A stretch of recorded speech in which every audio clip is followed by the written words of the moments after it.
मैं चाहूँगी ब्रिगेडियर साहब की तरफ आऊँ और उनसे जानूँ सियाचिन की जो वहाँ पर कारगिल की जंग थी, सियाचिन का वाक़या, उसमें आप भी वहाँ पर मौजूद थे, तो मुझे बताइएगा कि क्या वो माहौल था और किस तरह ये सारा कुछ हुआ, थोड़ा एक्सपीरियंस शेयर कीजिए।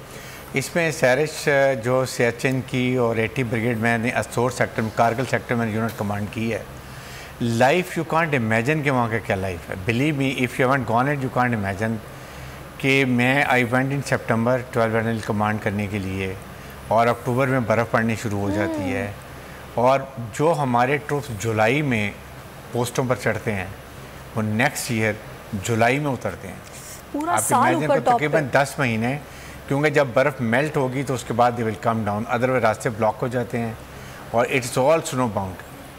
और उसमें ये होता है कि जब ये इनके हम सारे राशन जो होते हैं कैलकुलेट करके पूरे 8 महीने से 9 महीने के राशंस पूरी डंपिंग करते हैं इनको वहाँ भिजवा के।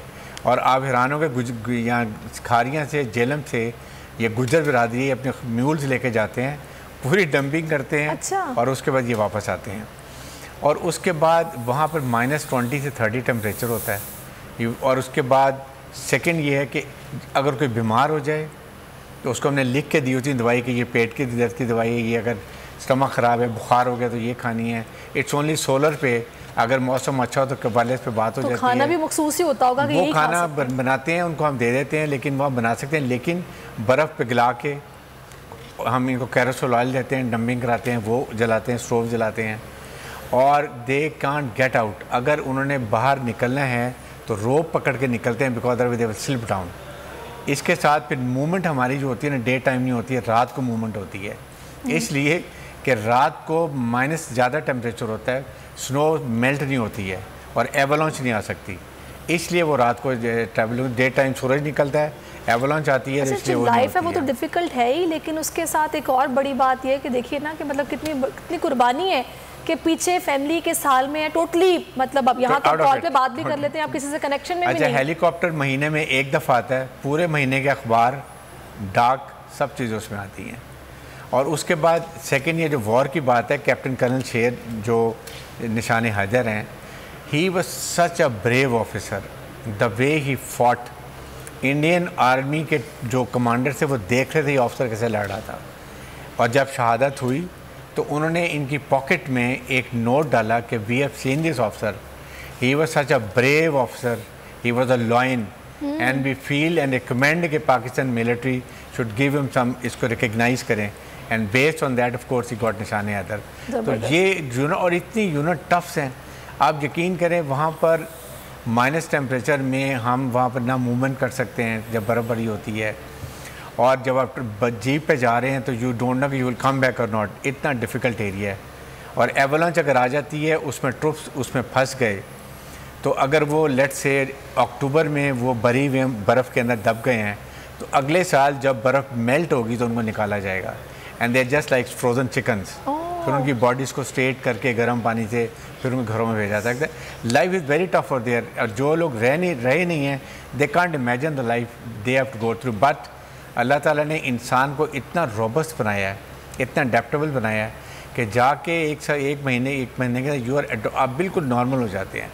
और पहाड़ पे आपने एक पोस्ट से जाने के लिए, मैं ये as a commanding officer 48 hours to 20 hours लगते हैं आपको एक पोस्ट पे जाने के लिए बर्फ़ में। अच्छा। माउंटेन्स के ऊपर।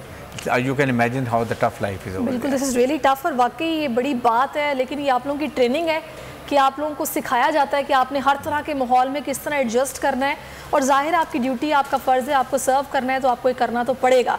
तो हम सलाम पेश करते हैं, बाकी रोंगटे खड़े हो जाते हैं जब आप जिस तरह की स्टोरी सुनते हैं, यहाँ पर जो जिस तरह से काम किया जा रहा है, जब आपको पता चलता है। हम बहुत ईज़ में हैं, आम आदमी जो आर्मी में नहीं है वो बड़ी रिलैक्सिंग लाइफ गुजार रहा है। आप अगर इस तरह की स्टोरी सुने या लाइफस्टाइल सुने तो आपको पता चलेगा कि किया कैसे जाता है काम और होता कैसे है। खैर, मैं आगे बढ़ती हूँ, आपकी तरफ आऊँगी। फ़्लाइट लेफ्टिनेंट अमार, मैं अभी पहले भी जिक्र कर रही थी, अब यौम फ़ज़ाइया होता है आई थिंक 7 सितंबर, तो हम जब वो देखते हैं फ्लाई पास्ट, बड़ा अच्छा लगता है। हम कहते हैं यार काश, मतलब अगर मैं ये काम ना कर रही होती तो मैं शायद पायलट होती।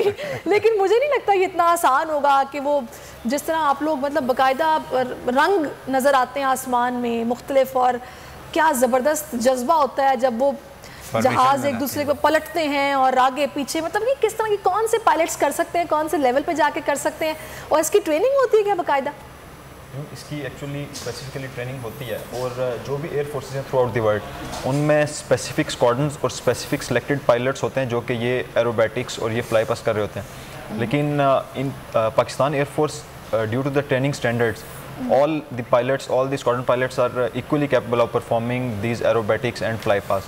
लेकिन during these special days कुछ पायलट्स को नॉमिनेट किया जाता है, वही जाके इसकी प्रैक्टिस करते हैं और फिर वही ये एरोबैटिक्स एंड दीज फ्लाई पास वही ये करते हैं सब जाके। सही। अच्छा, तो मुझे ये बताइएगा कि ये इसको मतलब सिखाया प्रॉपर जाता है, कुछ कितने टाइम फ्रेम की इसकी ट्रेनिंग होती है, मतलब ये होता कैसे है, मतलब इसमें क्या बताया जाता है? एक्चुअली इसको सिखाया ऐसे जाता है कि ये आप जो नॉर्मल आपकी ट्रेनिंग होती है उसमें ये हो रहा होता है, आपके नॉर्मल फाइटर स्क्वाड्रंस में जो भी आप डेली फ्लाइंग कर रहे होते हैं उसमें आप ये भी साथ साथ कर रहे होते हैं।